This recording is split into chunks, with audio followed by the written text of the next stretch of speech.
Well, yeah, because I think he said that with they did very well in Chile, didn't they? Yeah, I think so. I think they were kind of in South America. I think they were the top one. Okay.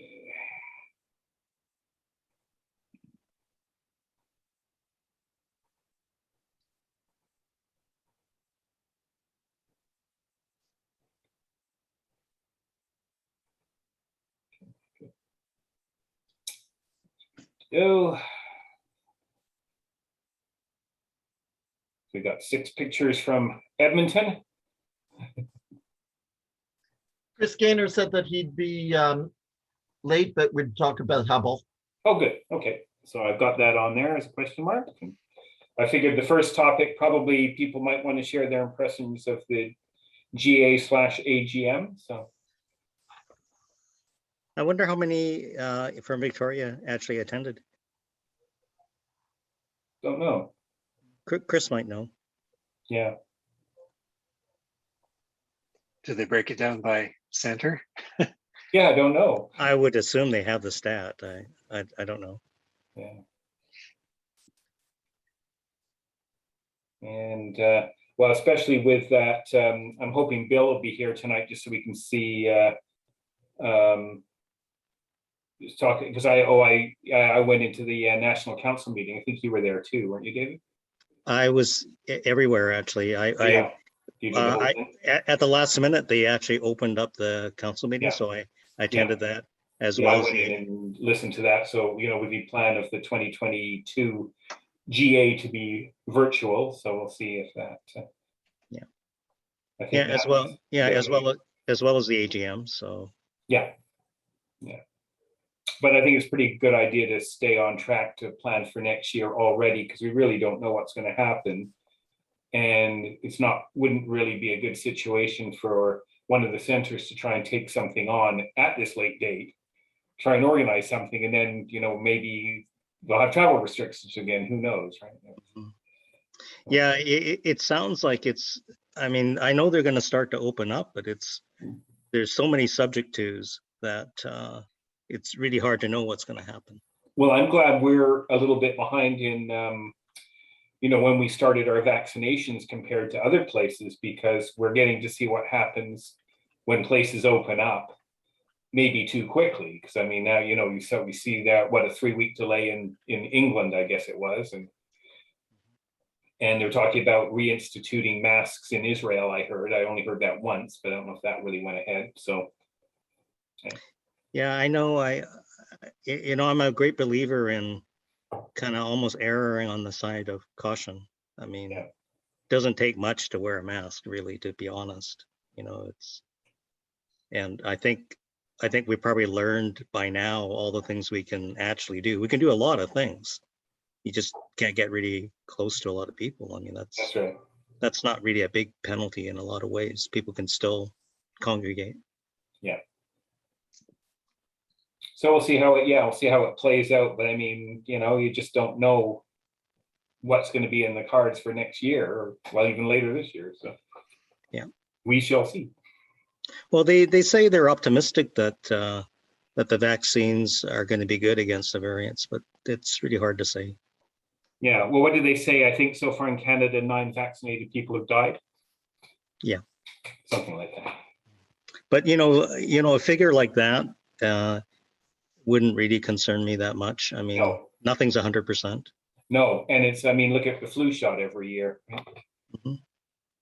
And I mean, yeah, let's face it, this isn't the only virus that's coming down the pike at us. Of course not.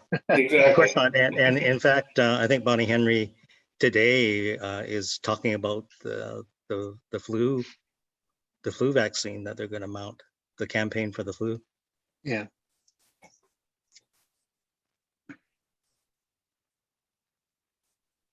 So yeah, we just don't know.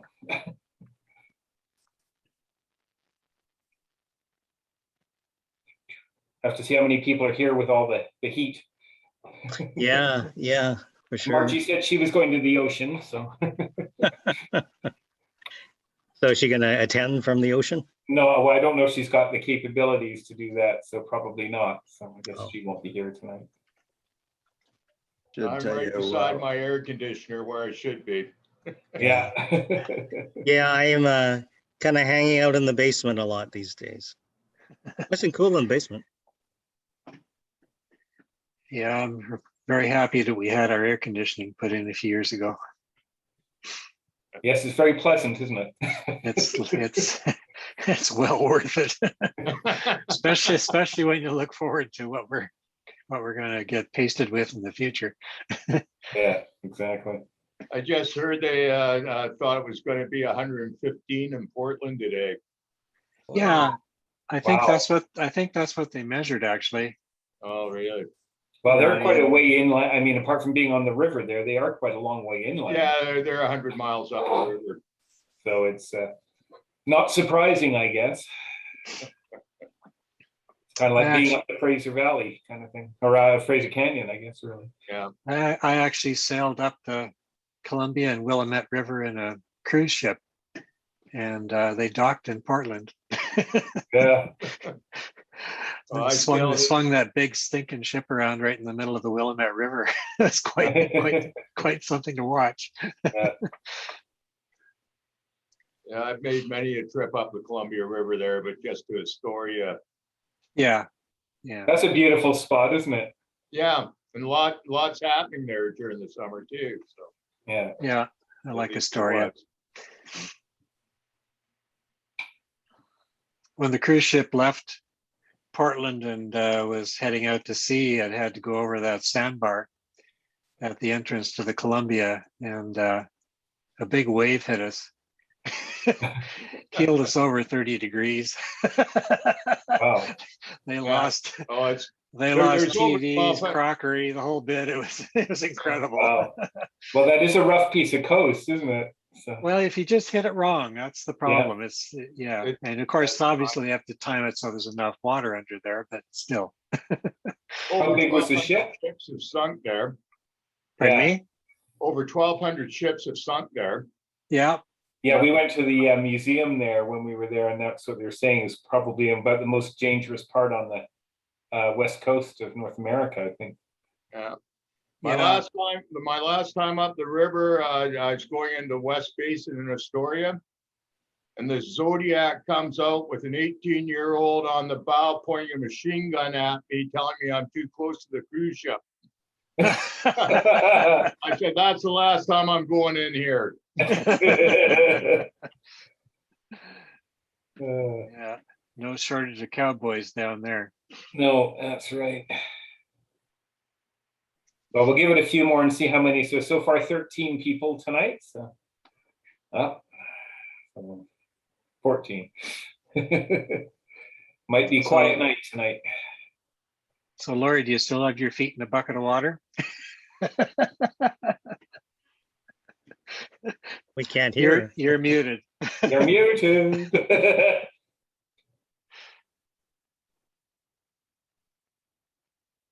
I did put my feet in the bath about 3 times today.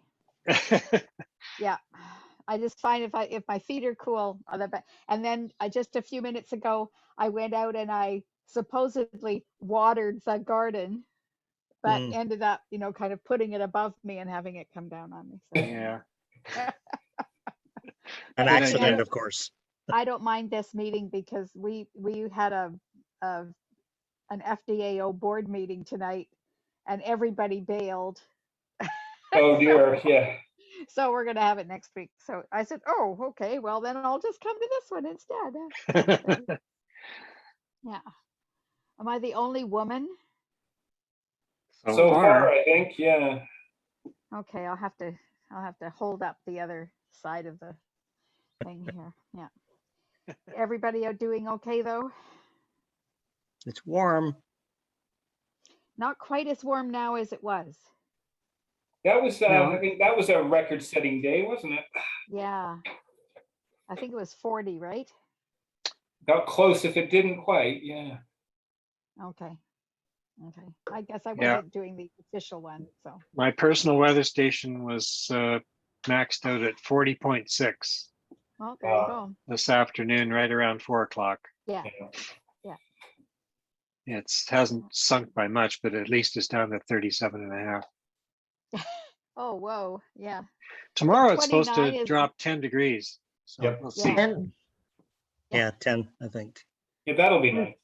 Is that a -10? That's Yeah. Wouldn't that be something? 10 No, less. I couldn't live down in Phoenix and have this kind of day after day after day after day. I couldn't do Yeah. In April. Yeah. No. That would be the end of it. So Yeah. Well, I as must Gary admit attests, that- the other problem down there is, when it gets really hot, it also gets very windy. Yes, it's very windy And right I tell you, I think the wind kills you more than the heat does when Well, it's Don't want to be down there right now, that's for sure. no. By the way, can everybody see that I have a blurred background? If Yes. you're Yes. on Windows, you can do this. You just have to do a zoom update. Oh, yeah, it's a feature of the backgrounds, isn't it? That's right. But- So you but- can, but- why can't we see one of your beautiful photographs? well, I don't know. Never thought of that. I was just, now I can just I can just blur whatever's behind me in a big mess and not worry about it. We made it to 16 people. Wow. We're doing well. it's not bad. Just like Lori, I was supposed to be at a different Zoom meeting, but that got canceled, so here I am. Yeah. Things are just. And I see we do have some people outside. I see Bill's outside as well. So that's Yeah. good. Chris, Yes. quick question for you. We have some visitors here the next few days, and we're just about to have dinner. So can I get you to go through the stuff from Edmonton for me? Sure, we can do that first. Oh, yeah. The next thing is another question about radio antennas, which I'll connect with you later on. Okay. I don't know if I can answer it, but I'll certainly give it a try. Okay. Shall we? Yeah, it's just it's after 25 too. So why don't we have a look at the photos that Dave shared? So I'll just get that fired up here. Let's go. Yeah, only one star photo this week. Yeah. Now what am I looking for here? Oh, But with this dome of hot, high pressure, clear air over the north, and of course being at the solstice, Edmonton has seen some pretty extensive experience of noctilucent clouds. So here's one from June 21st, and it's a panorama that Alistair took just outside of Edmonton at Sherwood Park on the east side. And you can tell they're NLCs because of the wispy nature of them. did he say what time that was? It would have been quite late. Yeah. After midnight. Well, looking at where the horizon is there, I would say well after midnight. Yeah. Oh, Quite a good description here. The photo was from Bruce. Is just a smartphone one, but Yeah. So again, these NLCs were sort of an all-sky apparition. Some of them were even almost directly overhead. Looks quite unusual. But again, here you can see the wispy braided nature of this stuff. And he said even with binoculars, you could see the detail quite a bit better. I thought that was interesting. He said there were what, 25 stacked bands. And I think we're just about ready to eat. Yeah.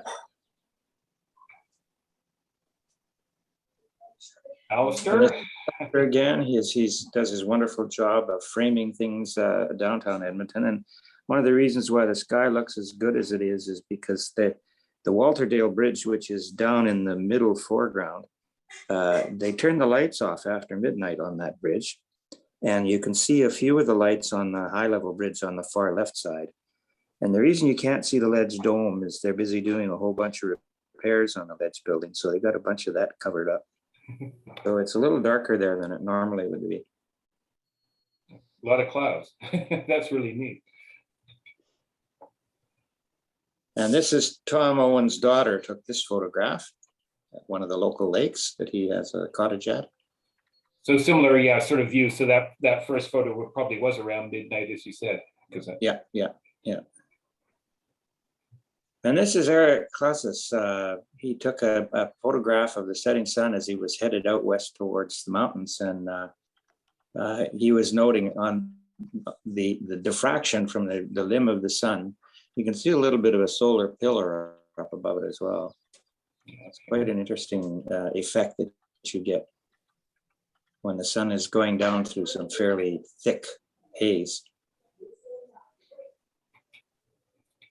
And a night sky. The last one is Tom Owen. He's been taking late night photos using monochrome filters, and the listing of that stuff is there on the right. And this is of the Bubble Nebula. That he's been playing with. I think he said that's the Hubble pellet that he's been using. I think he did say that in there, didn't he? Yeah. Thought that turned out well. Yeah, quite nice. He said he's got more data to put in, and he's going to try a little different pellet next time. So. Yeah, 2.5 hours, though. That's quite a bit. Yeah, lots of time. Great. Well, thanks very much for sharing. I don't really have 2.5 hours of darkness. So. No. In the meantime, thanks a lot. And Chris, I'll talk to you about how do you connect a single wire antenna to a VHF radio? Sure. Okay. Give it some thought. Yeah. Thanks. See you later. Take care. Right.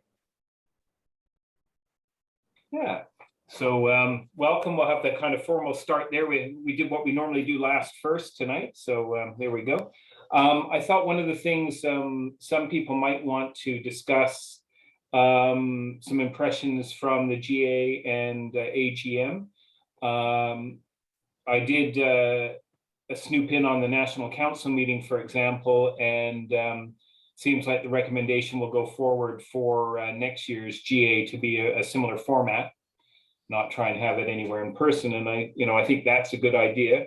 I thought this year went quite well, but I don't know what other people said. And I don't know if Bill, if you had any comments that you wanted to lead off with, or should we just hear what people have to say? Oh, you're still muted, I think. Yeah, there we go. Yeah. Yeah, I thought it went fairly well. I mean, it took a while for some people to be able to figure out going into Gathertown and stuff like that.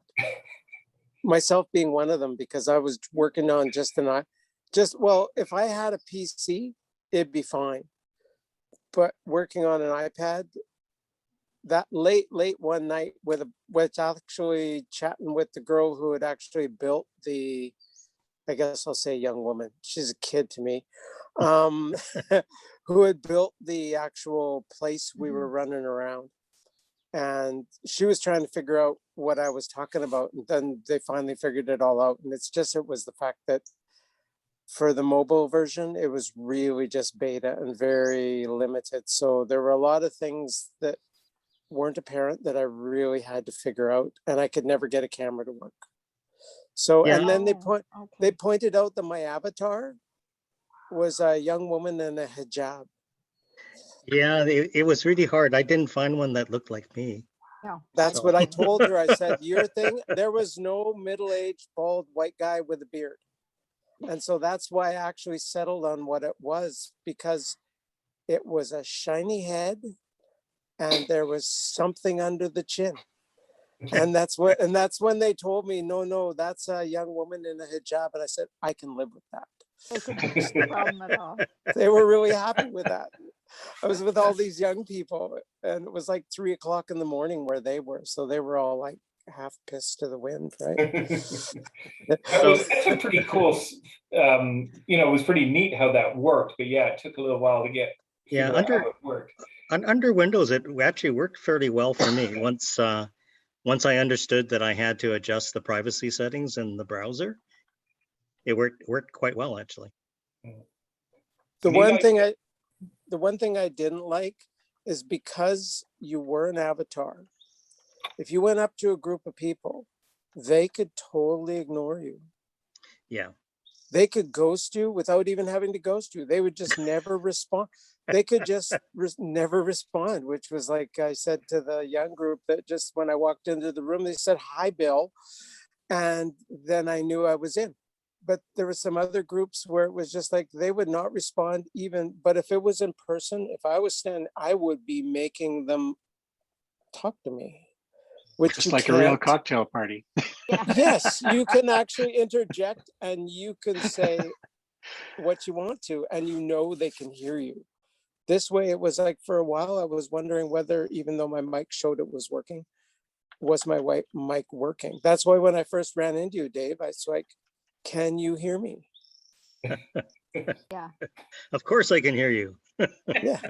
But if nobody will answer, it was, you know, that was the interesting aspect. But I can get over that too, because I've been around long enough and have been to enough GAs, not a huge number, but there is a cliquiness to some aspects of this big club. And so I just moved on. I just moved on and went and found another space. When you could do G and just one, or like go right through people, you know. Boom. It didn't even hurt. It was fun. But I thought it was a really neat idea to have something like that. I had not had that experience either. So I did too. I thought it was a really good idea because I was able to actually go around and talk to talk to different groups of people that I would have kind of done the same thing if I'd been in person, is to go and talk, find people. I really liked that I could find people, and especially when it was the afternoon part where we could meet the staff. I just made sure that I just kind of found everybody and went and talked to everybody that afternoon. So and I could find them because you could figure out where they were. So see, on the mobile, you can't do that. There was no list of participants. And so the part of the screen you could see was all you could see. So you really did have to go wander. Gosh. Yes. So you had to go wandering to hard. try and find. Yeah, that was the difficult part, was not being, because I found out, there's actually a list of participants who are somewhere here. Yeah. And I guess maybe it even mentioned where they were. Yep. Well, yeah. So I had no idea. I learned you could actually take the stack of names, and if you clicked on them, you had options. You could either follow them or actually go to them or locate them. Yeah. Yeah. Because that's what Jenna was saying. If you were having trouble, click on her name and follow her, and then you talk to her about it. The following part was a little bit creepy though, but that's okay. There was none of that. There was none of that in the mobile. And so one person, when we were trying to figure out what I could and couldn't do, and the guy said, follow me, and he took off. And it was like, I had to just notice what direction he was going and then just boot it in that direction until I could find him again.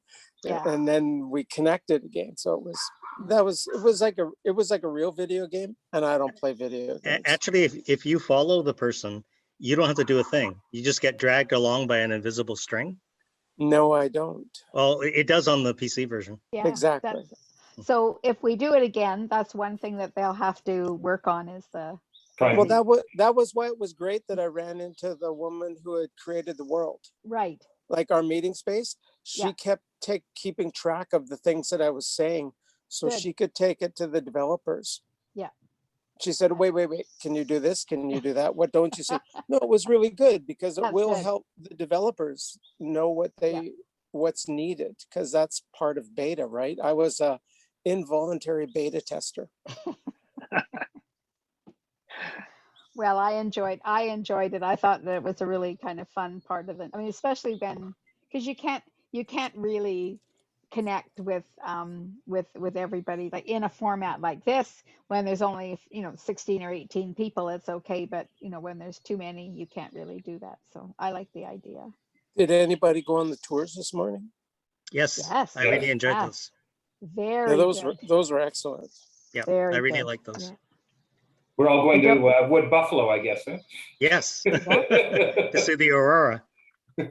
I've had someone, every time I run into him at Kobo, he just keeps telling me I have to go there. And same with Nicole Mortellaro. She just has told me, no, you need to go there. Well, I think we need. That's why I asked about insects. Yeah. Yeah. I could imagine they could be. Sorry, Laurie, go ahead. So I was just going to say, I think we need to get that video though of Alma and show it. The link, the link is available. I've got the link. I do have the link actually. Yeah, maybe we should watch that one night. Do you want me to put it in the chat? Yeah, and do you want me to put it in the chat? Yeah, put it in the chat and then I'll put the link in our notes. Okay. Yeah, it's been available for some time. Okay, I just thought it was great. I think, and Yeah, I think missed the beginning. Wonderful.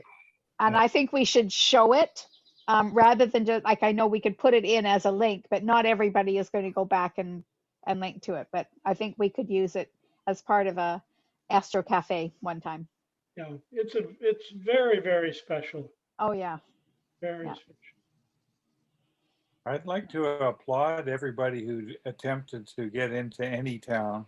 It scared me off totally. It was a sign up and another account too many for me, and I said enough of that. And I probably am the worst for that, but I thought that was a complexity too many, and it probably alienated a few old guys like me. But I'm glad that you guys had a good I resemble time. Reg, the same problem. I just got to the start of it and I said, no, this is too much. Backed out. But if I could just say about the GA in particular, I was quite stoked by the many successes. There were some lovely presentations that if we had it in person, I probably would have missed them, or I couldn't have heard people because people had squeaky chairs and stuff like that. It was really effective, and I'm amazed by the energy of the young people there, and it made me feel even older than I am. and I think I need counseling after this, but but I was really amazed, and two people in particular came into mind. There was the two Emilys. Yes. One who gave the opening address, which I really didn't know what to expect, and I was completely blown away by the quality. What a great communicator she was. Yeah.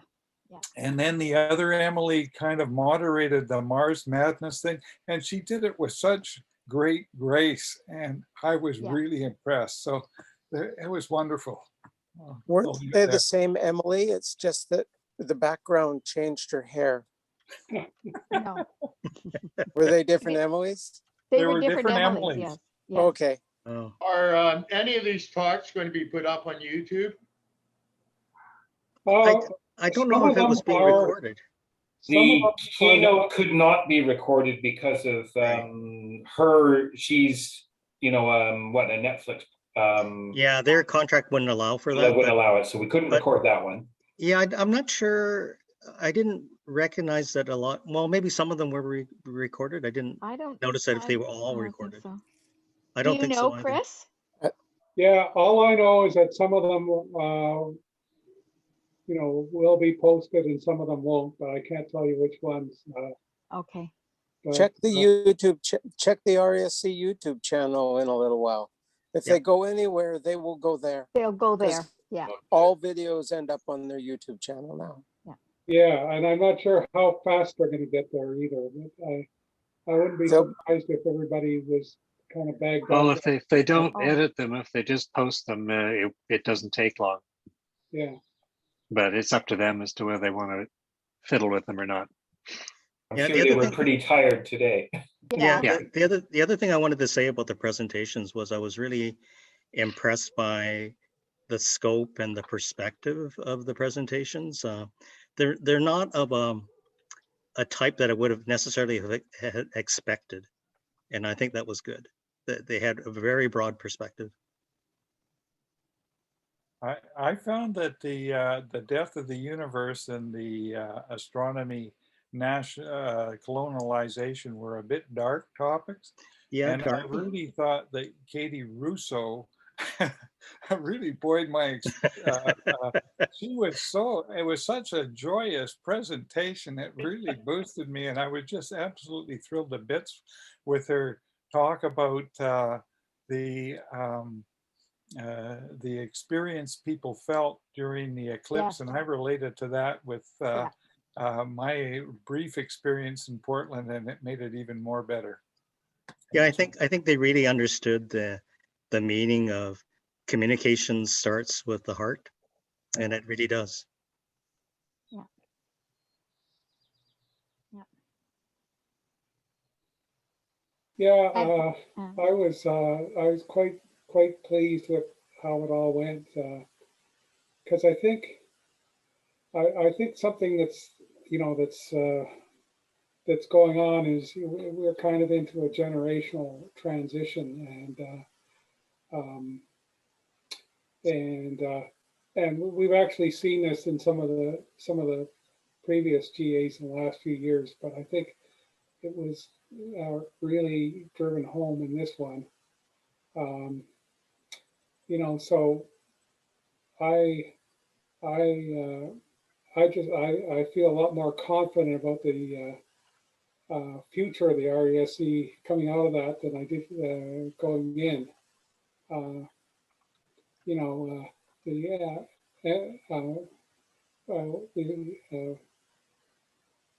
Emily, who was our keynote speaker, frankly, I never heard of her, but of course, if I was 30 or 40 years younger, she'd be a big rock star. She'd be like, Bill Nye or Carl Sagan or something, to us. And so I think that was great, and really thoughtful presentations, and the Next Gen Committee, which is just brought in past year, is a really great and exciting innovation, and that things were handled with quite a bit of style and grace, and I was really impressed with the quality of the people who were involved with the meetings and the way that they were handled. And I was even more impressed with the energy and the dynamics of the younger people coming along. And I feel like I'm a bit of a speed bump, and I think I'll get out of the way to make everything happen. So it was pretty wonderful GA. And I thought that the format with a Zoom meeting was was more effective than if we had gotten into an auditorium somewhere. It just seemed to work really well. And from the council meeting, because next year will be another virtual GA being put on by, national at the office. So, but they are looking for volunteers to help them with things. So Chris could probably give you an idea of the type of things that they are looking for, because Chris was one of the people helping with organizing things. So, if you're thinking of just like figuring out what place at the table you might have, it's a bigger table. They could just keep getting a bigger table if people want to get around it to help out. Yeah, I think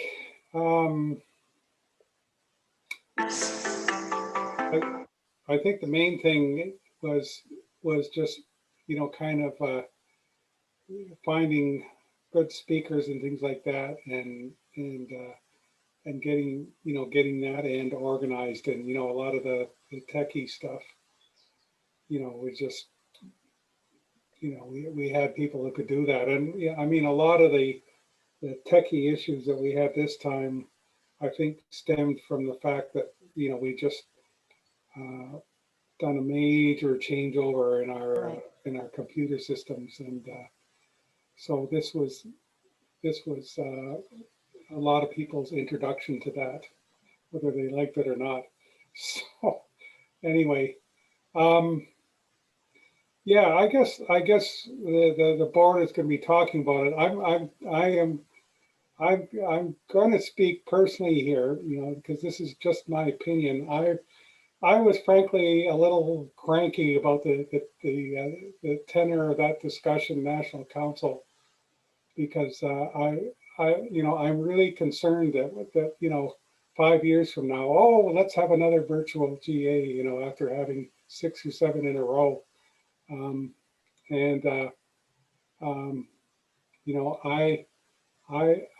think we're always. I don't think we're going to have a GAs like we have in the past, but I think I would like to move a bit more aggressively back to in person with a big component of online. Yes. And some of the things I was just bothered a little bit because it was just, oh, I can't even think of that, you know. And I mean, we had to listen for half an hour about why Winnipeg didn't want to host the GA, Yeah. which I didn't appreciate that much. But anyway, having said all that, I understand those feelings, particularly after the last year and a half, and also from people who've been involved in organizing GAs, including a lot of people here. But it was a little frustrating for me because prior to COVID, I could see this freight train coming of people just being tired of all the work, and last year we were going to try and have an in-person GA, but a lot more out of a hotel, which I thought was going to really cut down the grief component for organizers. That's what I brought up. Yes, you did, and a few other people did, but it didn't win the day. No, people wanted at universities for some reason. No, and I can understand that, because there was just there, for example, the 2019 one at York, everything there was kind of in one building or one area, but there was one event that had to take place in another building, and the result of that doubled the work of the organizers. Yeah. Just because that one event, and just sort of crap like that, which you seem to always run into at universities, and and hotels. Yes, they cost more, but you have a whole lot of people there whose job it is to make the organizer's life easy. And, it's just, universities have certain functions, and I know they're trying to kind of get onto the bandwagon of having meetings and helping with their budget problems, but, it's not their primary function. And I question whether they're that good at it.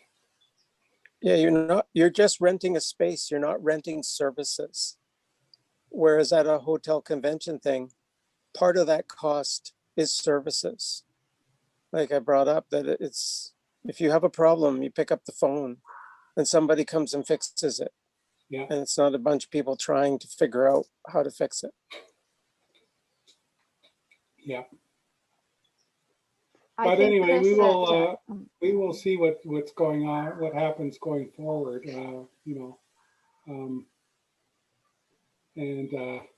but yeah, obviously next year, a lot of it is, if not all of it, will be, virtual.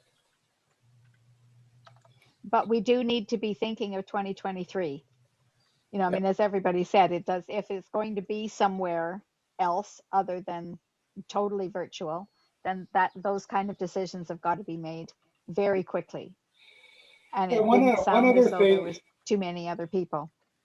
One other thing, I can't remember if it was mentioned yesterday, but there's already some discussion about having a joint meeting with the Astronomical League for the United States in 2024.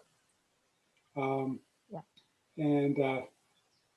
yes, that's right. There was a discussion, and somebody said, "Oh, let's have it at the same time as the eclipse," which is not one of the smarter ideas I've ever heard of. But it will.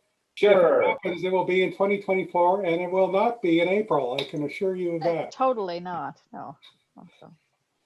Unless it's in Mexico. I was going to say that would be a perfect time to try and get on a university campus too, wouldn't it? Yeah. So that's not that wouldn't happen, would it? Yeah. I suspect. I think the Astronomical League, they were thinking they would like to have that one in Metro Toronto. So yeah. Yeah. Stay tuned. So going back to the next gen thing, has anybody pointed any of our youth, because I don't see any of them, towards that? Because that will be something that all their kind of committee because they've sort of set these lines of age group that they will be aging out of it. All the ones from the next gen that I met, there was one guy in high school still, and the rest are in university. Is there a specified age group, Bill? Is there a specified age group? I don't know if it's real or I think it's 25. 25. It's 24. Yeah, youth is through 25. Thank you. 25. So they'll age out. Yeah. Mm-hmm. They will age out, and so they need a constant stream going into them. That's right. Point who is mentoring Nathan? Point him towards them. They'd be good for him. Yes, Nathan was actually asked a year or so ago as to whether he wanted to be involved, and he decided with his parents that he didn't have the time to do that. Right. So I think, but possibly, you know, as he ages goes to along. grade 9, as he ages in and goes to grade 9 and grade 10, he might be more ready to do that. Yes. Yeah. Yeah. And he has gotten some encouragement by, you know, I notice he's been fairly prominent in Sky News, the Sky News and the other Sky News of late. Yeah. Yeah. And he's been presenting here, and yeah, he's certainly the most active youth member we've had since I've been involved. Exactly. But we don't have anybody else within No.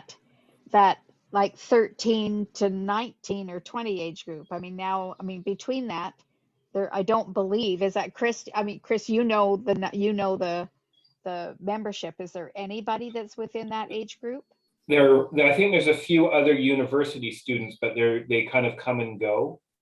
Okay. I think with the group that Kroon works with at the university has been quite active, but often more with the UVic Observatory than anything else. Right.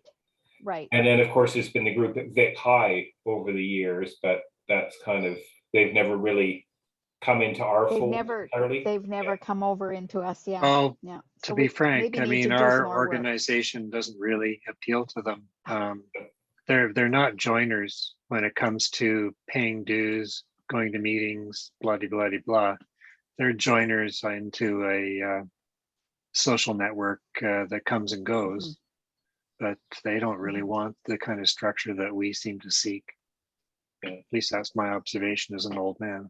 Well, one of the years with the science fair, when I was president, I gave, you know, I unilaterally decided that I was going to give the award winners memberships for one parent and the winner.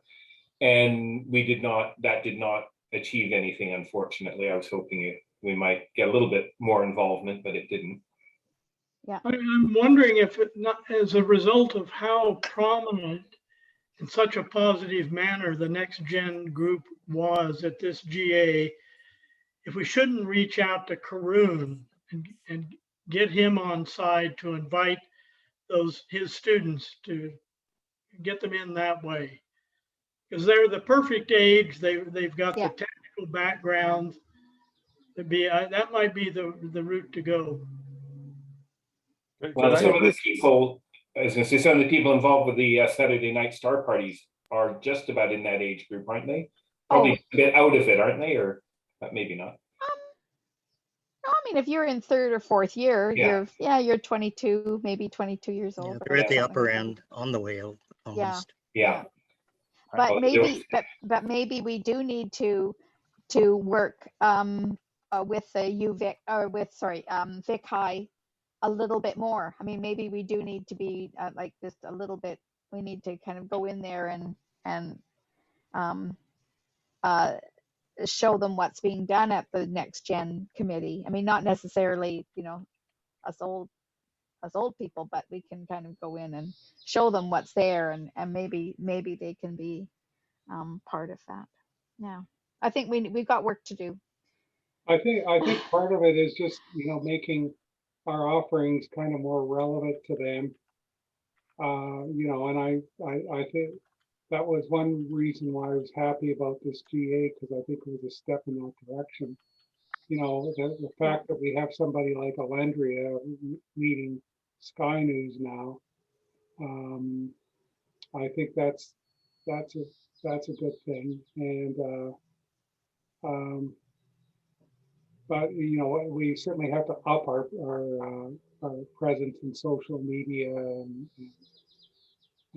the virtual world. So, if I may say, I think Laurie's done a great job getting these people from UVic involved with the star parties. I'm really energized by seeing their enthusiasm and interest. So I think that they're kind of close to being on the on-ramp. Possibly we can entice some of them to hang around, but I think that's a positive thing right there.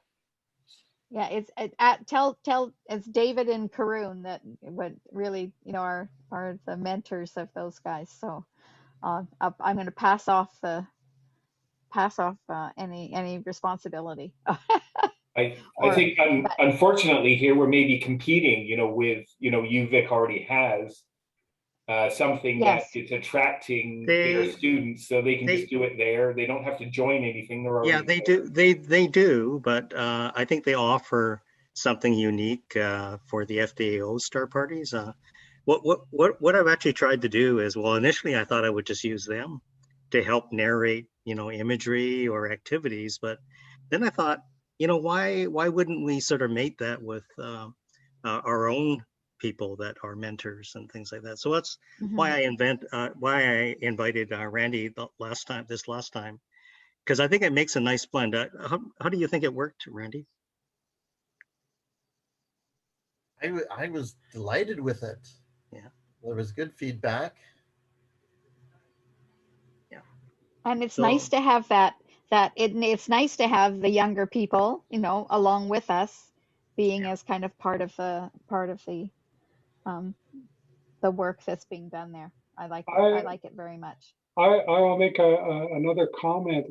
I think it may well be that we've actually done better than we realized, but we may not be able to see the fruits of our labors because, but I say that a couple of years ago, I did some research into the history of RASC, which is supposed to be in our this publication that Randall has been editing, but to my frustration, at his speed and not mine. And I gave a verbal presentation of it in Calgary, but you know, there was kind of a bit of a wave of young people that joined the RASC. And my finding there was that actually, you know, a lot of these, we have a lot of boomers, and you know, there's a lot of boomers at this gathering, but we weren't necessarily the people who joined back in the 1960s, but some people joined and left and then came back, like yours truly. And some got interested and joined later on in life, you know, but some people just kind of get intercepted, you know. You find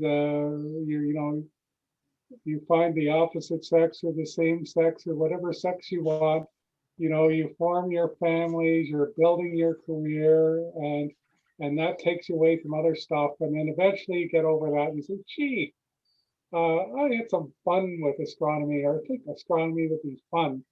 And, you know, a lot of us joined, or in my case, rejoined in middle age. So anyway. Yeah. Well, they have to have connection. They have to feel a group connection.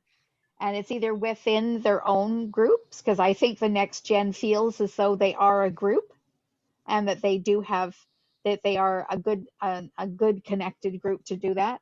But if you just join, you know, separately and don't have anybody to connect with, that's within your same cohort, then it's harder, for sure.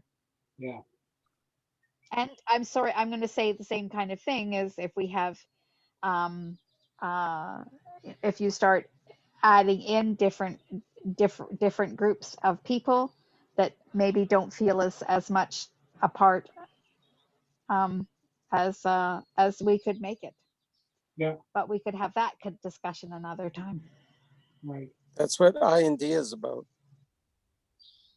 Exactly. Yes. Yeah. So did we ever figure out who the kid was from Victoria who won the youth photo? I don't think they remember. No, I don't think they remember. I didn't. I no, I don't. They're not a member of Victoria for sure. So Lori, would they have come in? I Would don't they know. have come in through Creation Station?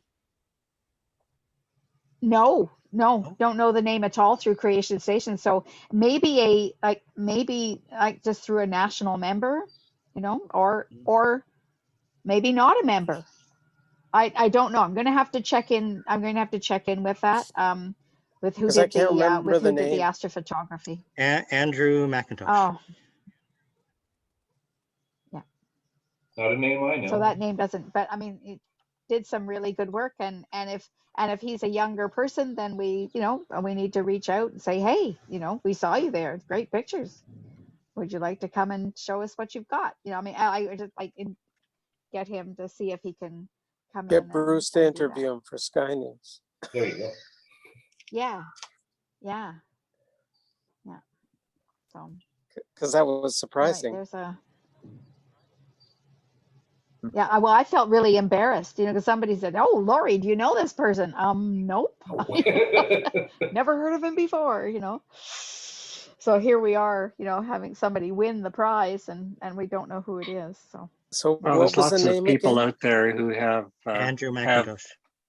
have the skills for astrophotography, and I'm a member of Night Sky Photography Group on Facebook. Okay. That is based on the island, and there's lots of talent there, and they're not members. And they're not members, right? Yeah. It's just trying to figure out how they knew to enter. Yeah. Right. There would have had to have been some association of knowing how to enter. Somebody is in the club, or is, Parent or brother or something. Yeah. Yeah, an uncle or something like that. Yeah. Because I know I got my wife to put, I think it was the Creation Station onto the Machosin Facebook page. Thank you. Yeah. So, it could be sort of through something like that Right. then went, right. Then they went looking at I could just enter this competition. The astrophotography part, I'm above Creation Station. I want to go in this way. Yeah. That sort of thing. Yeah. No, we'll get Creation Station to be. We just wanted to start small, with just as I say, kind of 2D stuff, and then we will increase it to photography and video and that kind of thing. So, but it'll get there. Just not right now. So, but it was fun. Oh dear. No, Chris, you just did a fabulous job with that group. I know it was, months worth of work, and it showed up. All that work was really worth it. And all the people behind the scenes that have to make those kind of things work. So it was really impressive. So you can take back my thanks to the group for sure. It was $15 well spent. Very, very much. Sure was. Yeah. Yeah, I even got some bling out of it. So. Yeah. I wore my thing the whole time. I got 2 packages. For some reason, I got 2 packages. I kept waiting to hear if that guy who kept complaining online that his package hadn't shown up. That eventually it's like, give me your address. Yeah, I'll send you a package. I was sent 2 Isabel Williamson pins. I had to send one back. Oh, did you? My goodness. 2 certificates and 2 pins. Well done. You've done it twice. Wow. So Bill, you were extra cool there. Yeah. Yeah, so now I have a spare sticker Don't really care about the pin, but now I have a spare sticker. I like stickers. That's cool. Well, I might put one of those stickers on Diane's telescope, so I'll do that. Yeah, as soon as I got it, it went out and joined my telescope. Yeah. I had a quick look on Facebook, the RASC's group, to see if there was an Andrew McIntosh, but I didn't see one. No. Okay, so it's not on Facebook either. I think the connection isn't going to be that easy to understand. No. It's going to be a fun sleuth. Well, I can get the people. I think it was was it Nicole Mortellero that was part of that astrophotography group? She may well have been, I'm not sure. Okay, can check and see. Oh, and here's a hint. Now that Chris Beckett is the calendar guy, wide field. sort of like binocular view, or like the 5-degree small telescope view. That will catch as a large nebulosity or star cloud or something like that. Knowing Chris, that will catch his eye. Or noctilucent clouds. Yeah. We are, yeah. Yeah, not so much for Chris. He'll want it to be an object, but it will be wide field. That's his gig. That's why he does that section of the Observer's Handbook. So I guess there's not much deep, dark sky during this time of the year. Yeah, very little dark sky. Yeah, and of course then we had a full moon too. So yeah.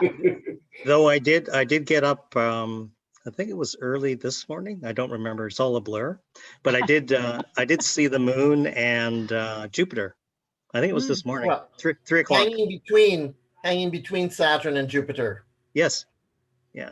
Oh, cool. Yeah. Yesterday was right under Saturn, and this morning halfway between. Beautiful. Oh, okay, then it was this morning then.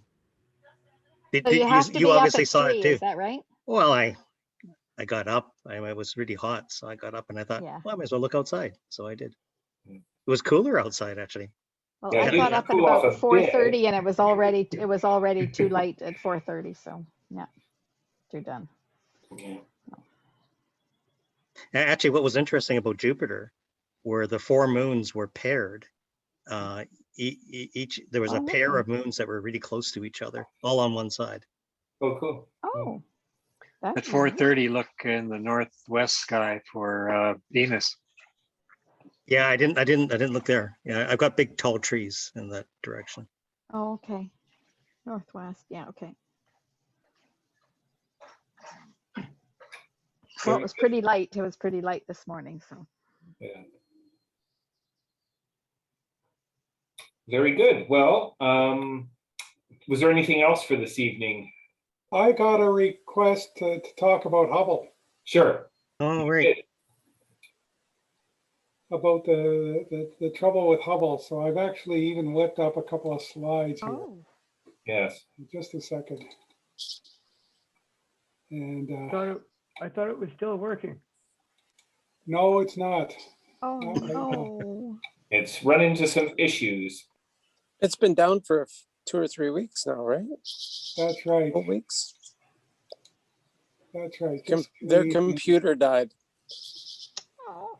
What is it? Windows 02 or? Probably DOS, isn't it? You mean their AT system? They're 386. Maybe 386. Maybe it's an Atari. Well, it's Oh. just a second here. Why? Okay, why is it? Slideshow. It's one of the menus over that one. Yeah.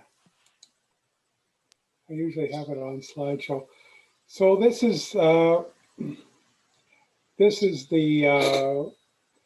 latest word from NASA, and I'll put the link for this page on the chat in a minute. And because when NASA updates it, they'll update it. The previous update was about 3 or 4 days before that, and I guess we're due for another one. And I would look at this page rather than some of the other stuff that's floating around the internet, because you know, it's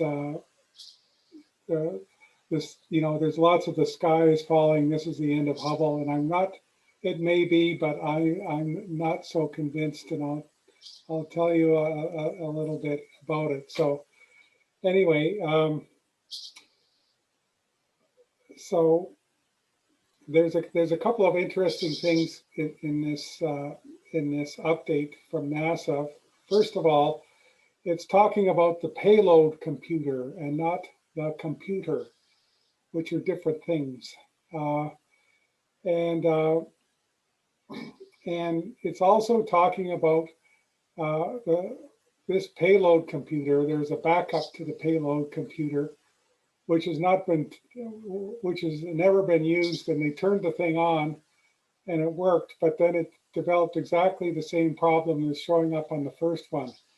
So it could be that the problem exists upstream, but I'm not going to speculate on that because there's a couple of people here who've forgotten more about computers than I know.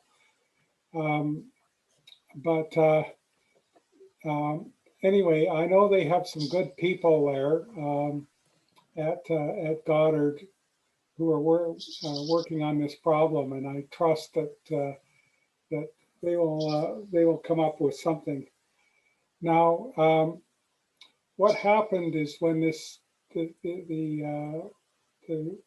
problem first arose, which I think was about what, 2 weeks ago, something like that. The Hubble Space Telescope put itself in safe mode, and which basically means it just kind of stops doing things and just goes down to core functions. And that's kind of where we're at until they figure out what the problem is. So you probably read that thing in the previous slide. So the area where the problem is this area controlled in the red square, and I don't know if you see my cursor there.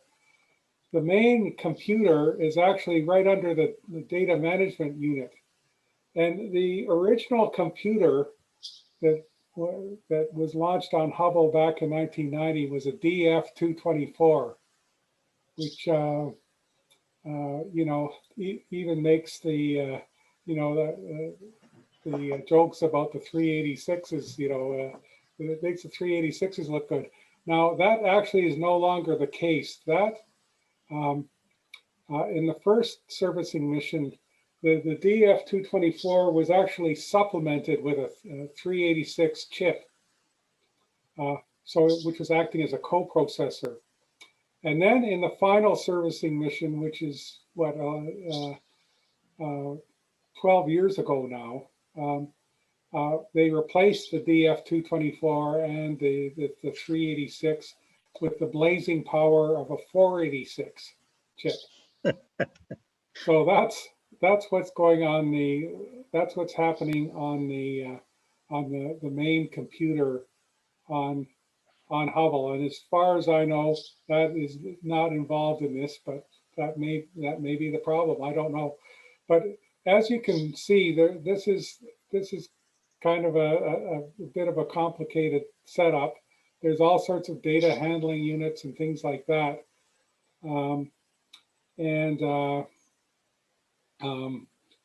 I just, my gut feeling is that a lot of the comments are based on the idea that it's the computer, the main computer, that is the problem, and that is not the case. So we will see what happens. You know, this could be a very serious thing, or they may well find a way around it. The goal is to get around, to get at least a couple of years of joint operation between Hubble and the James Webb Space Telescope. And James Webb was supposed to go up on Halloween, and recently it's kind of slipped into November. So anyway, we'll see how that goes. And just one more slide. This is one of the favorite pictures I took when I went to Goddard while I was working on my book, and was wandering around. They have a simulator that they call a VEST, which is kind of a simulator and a replica of the systems on board Hubble, which, for example, when they get new software, or they want to make changes to software, they will run it on the VEST to make sure it doesn't do something nutty on Hubble. But I was greatly amused by these dirty old monitors that remind me of what I was working on 40 years ago, and no doubt some of you were too. And, and I will bet you that those computers and those monitors are getting a pretty damn good workout right now. So anyway, that's kind of my my comment on the situation with Hubble. Chris, where do you find up-to-date information? Are they going to post more on the NASA site? Yes. So I just looked on the chat. Okay. I just put it on chat. So you go there, and I just have that page. I just have it, with sort of the pages I look at every day, and when it gets updated, it'll have the latest update there. That's what I found. It originally had the first thing, and if you look at that page and scroll down, you'll see 2 bulletins before the one that I showed you on the first slide. So that's the place to keep looking. Chris, if one wanted to look at the full lineages of all the hardware changes, where would one look? Like from the beginning to end? I've looked about that, That's what I was wondering, whether it was a Haynes manual or something like that. Well, there is actually, and that schematic I showed you, I pulled out of the Haynes manual. Yeah, that's what I thought. Because I just right at the end of my arm, I have a whole ton of books about Hubble and various other things, but I don't have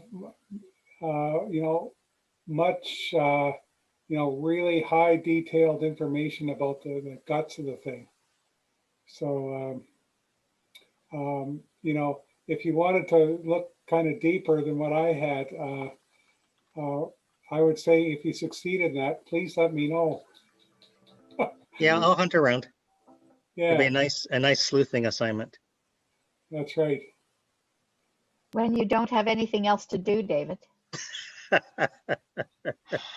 I don't have anything to do. Oh gosh.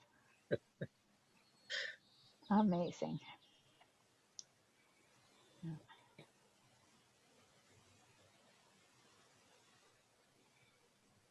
Chris, shall I show a couple of pictures? Sure, you could do that.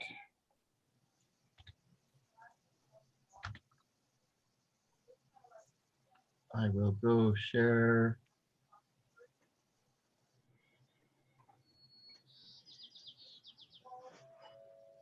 So this was not this morning, yesterday morning at about 3 o'clock, just with my mobile phone. I didn't have the energy to pull out my proper camera, but Saturn and Jupiter with the yeah. Oh my God. Sorry.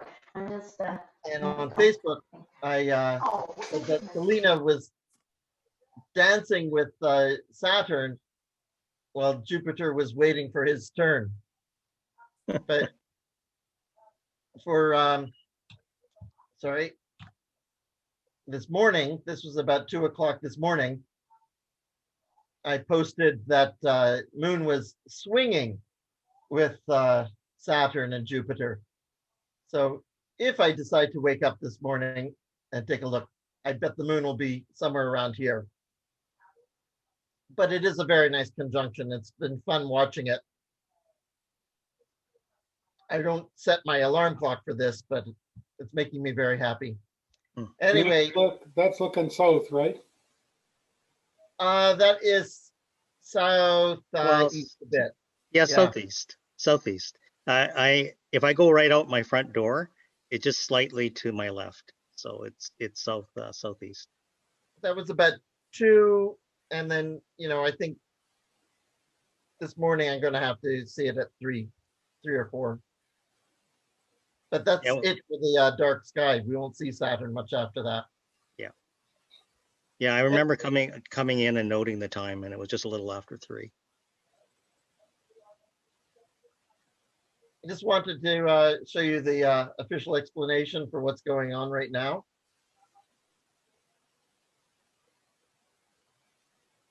Does that work for everybody? Very good, yes.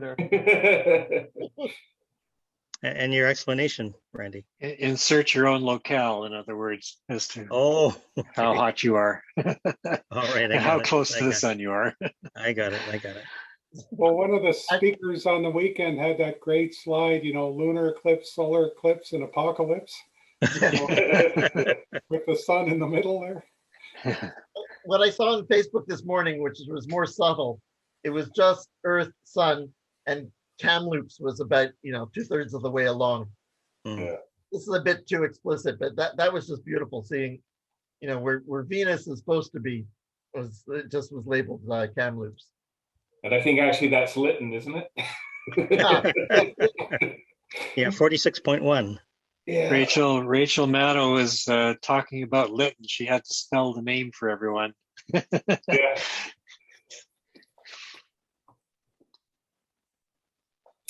Yeah. Very good. Well, is there anything else for this evening? Chris, since we're talking about weather, could I possibly? Yes, there we go. Malcolm just put up 33.9, and yes, Reg. Okay.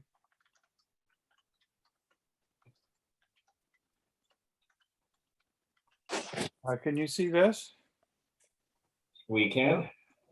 Okay, this is Vancouver Island here, and there's a circulation around this area here with a high pressure area.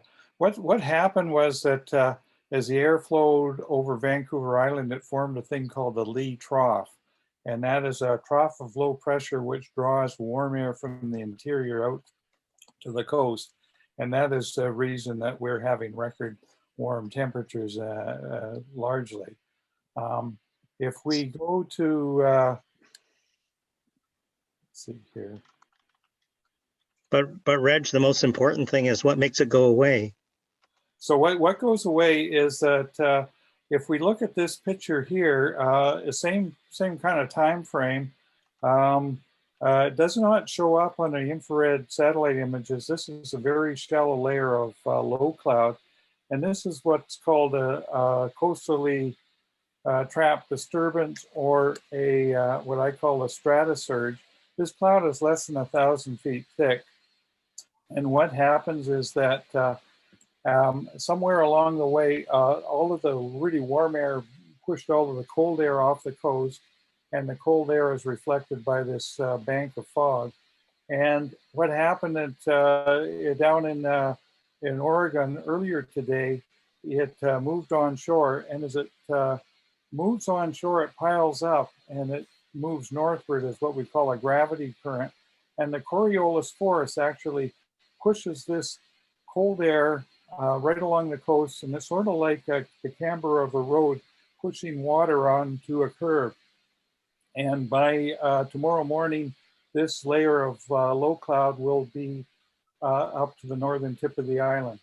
And what this thing will do is shut down or put a little bit of a tap on the outflow of cold, of hot air from the interior onto our area. So if we look at a prediction from our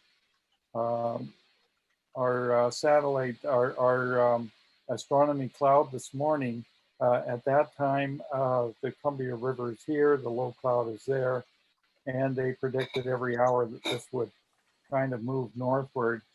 and it would move up, and that will shut down the flow. And if you look at the forecast for Georgia Strait, or pardon me, Juan de Fuca Strait, they have a gale warning. They're saying winds are easterly, that's the outflow flow, 10 to 20 knots, diminishing to late this afternoon, and then increasing to 15 to 25 overnight, and then westerly 30 to 40 Tuesday afternoon. And that's going to be the end of our heat wave. So I just thought I'd let you, might be curious to see that. So, but Rich, at some point it could come back, right? Well, we'll have several of these during the summer. I noticed that the cloud there was kind of moving into the like Gray's Harbor and various places like that as it went along the coast, but it didn't seem to want to move into the strait. Is that right? It doesn't. Yeah, well, we've got winds flowing out of Juan de Fuca Strait. That's preventing it from doing it. But as it deepens, what it'll do is reduce that flow, and that will terminate the end of the heat wave, I think. So there's, if people are getting tired of this, there's kind of a ray of hope at the end of it. Yeah. What about Lytton, though? It looked like they're just in the thick of it for a while. Well, the general ridge itself is going to be over. I'll just show you this if I can share the screen again. Sorry, I don't want to. And it's moving east too, isn't it? Because I think they said it was drifting into Saskatchewan now too. And well, if we go to a different view, just a second. What I'm going to do is go to a thing called the North Pole view, and we'll go down here.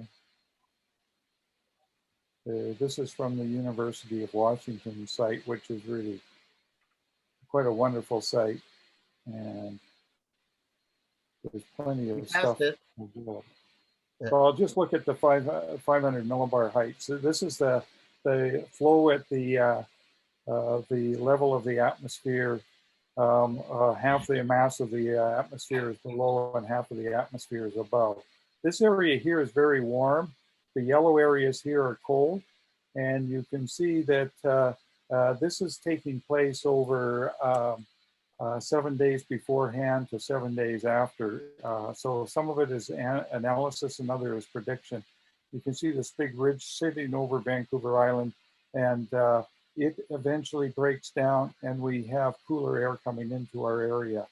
So this is forming what's basically an omega trough here, but it is shifting eastwards. And so the really warm air is moving eastwards, and we will be having a core of cold air dropping down in our area in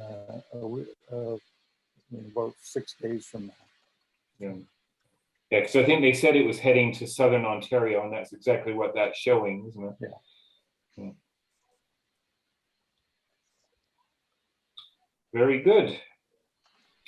Does anybody have anything else for tonight? This is me showing I am always at the sun.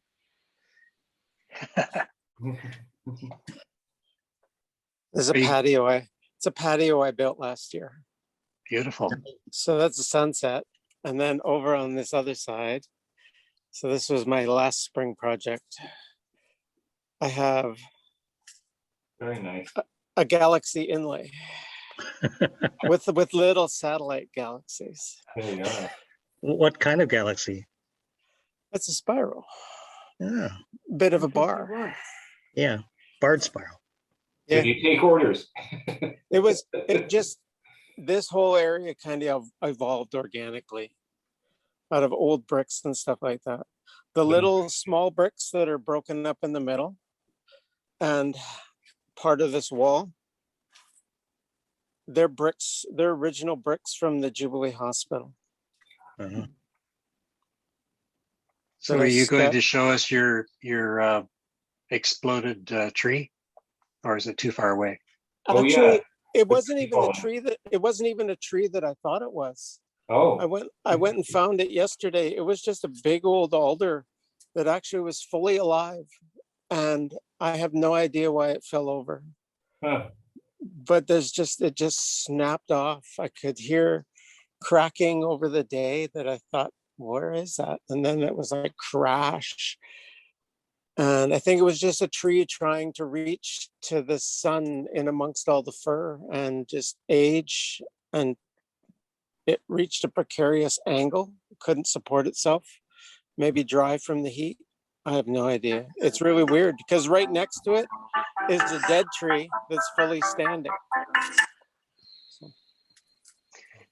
but yeah, we had a giant hawthorn tree in the next block to us do the same thing. It just got heat stressed, I guess. And last summer when we went through our heat spell, it just blew up and shattered. Sounds like a similar thing happened to your tree. Yeah, I'm just waiting for it to cool down a bit because my tomatoes don't really like it. It's actually been making it hard on them. Like it's too much sun. Yeah. They're just limp noodles in the afternoon. This is where I spent most of the weekend, listening to talks until my iPad would shut down because it said it was going to burn up. I'm really surprised at the power drain of like Zoom and all the videos and stuff like that. GatherTown really draws power. Video streaming is very demanding. Yeah, very it was demanding. like you could practically watch the amount of time left on percentage on the battery go down. I had to have it plugged in half the time just to stay alive. Yeah, I've had a couple of temperature warnings on the iPhone when I've been out. It wasn't very happy. No. Very good. Well, we'll be back next week, I guess, and well, we're planning to be. So hopefully everybody won't melt in the next week, and some cooler temperatures will come in. And yeah, if you've got things for next week, please let me know. If there isn't anybody, nobody has anything further, I guess we'll call it an evening. All right. Good night. All right. Good night, everyone. Thanks, everybody. Yeah, thank you.